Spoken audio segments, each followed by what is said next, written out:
Hey guys, Joe Marino with Momentum Performance and Fitness. Free weights versus machines.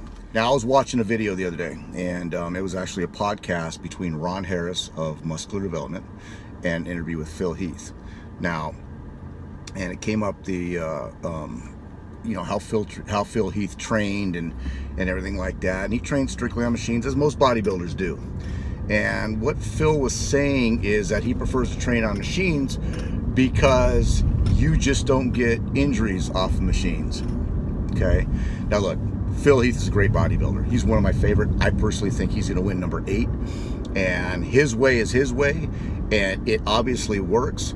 But I want to destroy this myth that you cannot get hurt on machines, when in fact you can. And this is not coming just from a bodybuilding background. This is coming from a strength conditioning background. And when I mean strength conditioning, I mean I literally work with professional athletes year-round, NFL players. Specifically, I have multiple players in the NFL right now, and I'm going to tell you right now, whenever they get an injury, they are not going to be training on machines, because one, it's in isolation. They don't move they don't move in isolation. They move multi-joint. And so when Phil brings it up that that you don't get hurt on machines, that's not true. I'm going to bring up one good example, and that's the hammer strength machine, or the hammer strength press machines.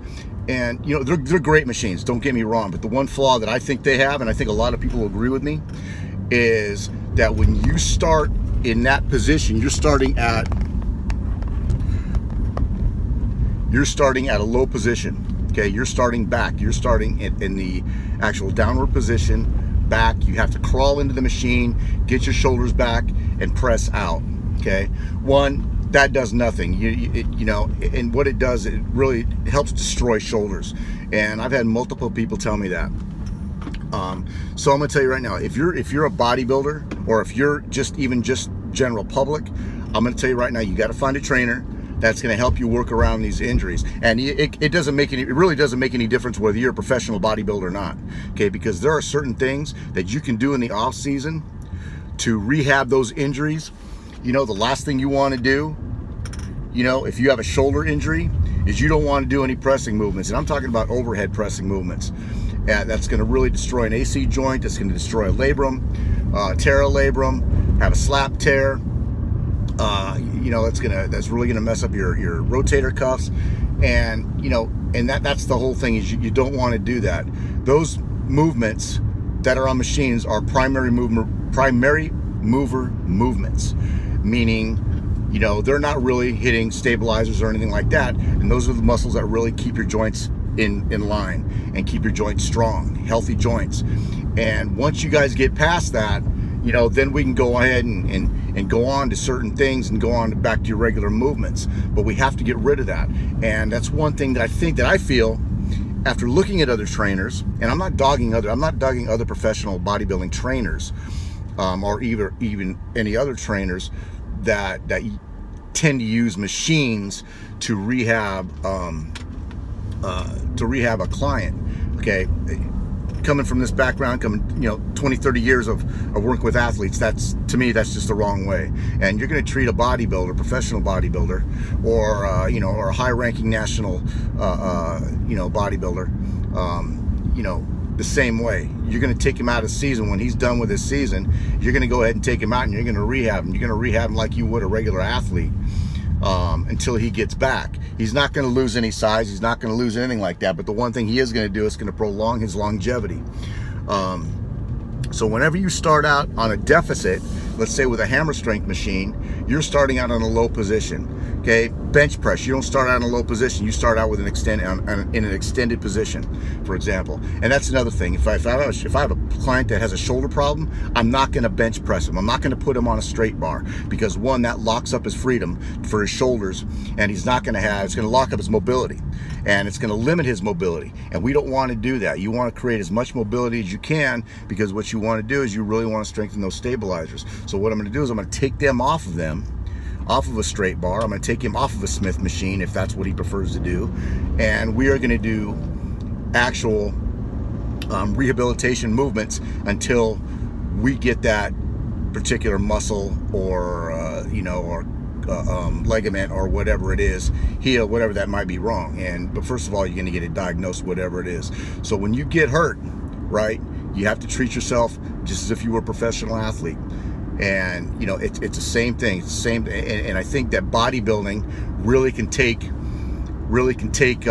lessons from strength conditioning coaches, because really, let's face it, we're the ones who do the research, and we're the ones who have to keep the athletes on the field from week to week, from season to season, and keep them healthy.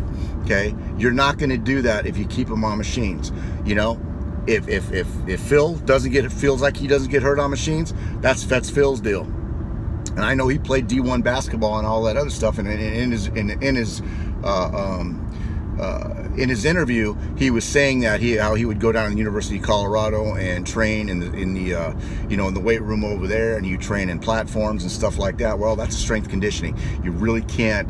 It's strength conditioning room. It really isn't built for bodybuilding or anything like that. It's more built for power. It's built for athleticism, to create athletes. Let's say, okay, it's not really built for bodybuilding. But I'm going to tell you right now, you're going to have more guys. You're going to have more guys coming out of regular gyms with injuries than you will coming out of, let's say, a D1 program, because that is the coach's focus, is to get them bigger, stronger, and to get them on the field week to week. No different in bodybuilding. We want to keep you guys big. We want to keep you guys full. But the main thing, right? Just like with any other thing, when you design a program, you want to design that program to where it's going to be the most effective with the least amount of injuries. Okay, there are certain things that you just don't do. One is straight bar. Two is overhead pressing.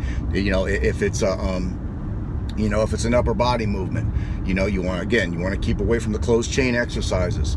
The other thing, if it's a lower body movement, personally, if you want to go ahead and do leg extensions, and say if he's got a knee problem, that's fine. You're going to do them light, and you're going to do them single leg at a time, because what you're trying to do is strengthen the VMO, okay, vastus medialis, and that's all we're going to really do.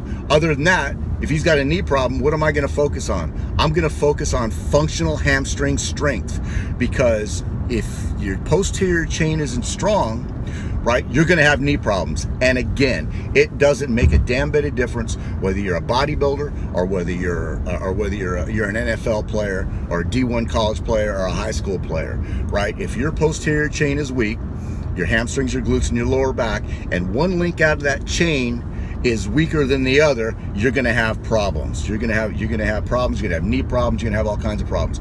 And with bodybuilding, let's face it, it's all isolation movements, right?